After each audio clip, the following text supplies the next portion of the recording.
Welcome to I Learned a Thing in the Bathroom from Dollar Shave Club, where we explain something very complicated in mere minutes to occupy your brain while you shave. In this edition, we'll be discussing the secret origins of Halloween monsters, as explained by someone who sounds smart because he's British. We're going to talk about where a few different monster myths came from today, but it's only right that we start with the most supremely evil monsters of all. Vampires. Vampires have haunted humanity's dreams for at least 5,000 years, with stories of fiendish, life-sucking monsters appearing as early as ancient Egypt. I thought vampires were all pale, skinny goth dudes from Eastern Europe. Certainly the most famous vampire of all, Count Dracula, fits that mold, especially since he was loosely based on notorious Romanian warlord Vlad the Impaler.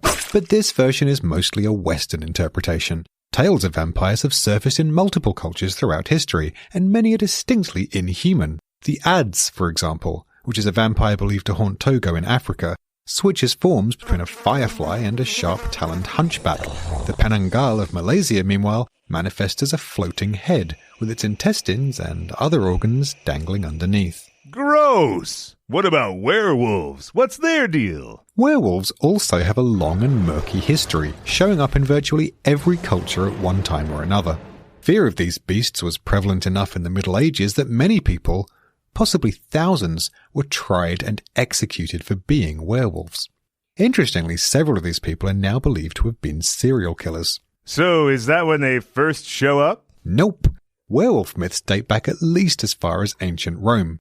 The word lycanthrope, the fancy term for a werewolf, actually comes from Ovid's Metamorphosis, written in 1 AD.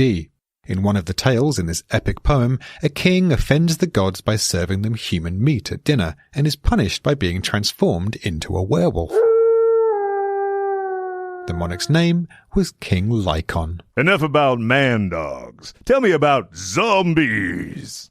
Despite their current place in pop culture as brain-devouring monsters, the original zombies were far more tragic creatures. The myth developed in Haiti in the late 1600s, a time when the African slaves brought in by the country's French rulers were subjected to such extreme brutality that many were driven to suicide. Legend had it that those who took their own lives would be forced to shamble forever through the sugar plantations as mindless, anguished, quote, zombies. The horror had less to do with flesh-eating and more to do with never being able to escape, even in death. Can you tell me about witches? I never seem to know which witch is which. Yeah. In the West, witches mostly come in two flavors: wart-nosed hags on broomsticks, or nymph-like young women dancing naked in the moonlight. But witches have been a part of popular culture for far longer than that. Homer's Odyssey, composed around 8 BC, features the witch Circe, a beautiful woman who transforms men into animals. The Hebrew Bible, meanwhile, shows the ancient Middle East's dislike of witches in multiple passages, most notably Exodus 12:18's, "Thou shalt not suffer a witch to live." So have witches always been bad guys? Not always. At times they were popular and admired creatures. In particular, witches occupied a celebrated position in ancient Egypt as expert practitioners of various forms of magic. Whether or not they knew a way to stop neighborhood brats from smashing up your pumpkins has sadly been lost to history.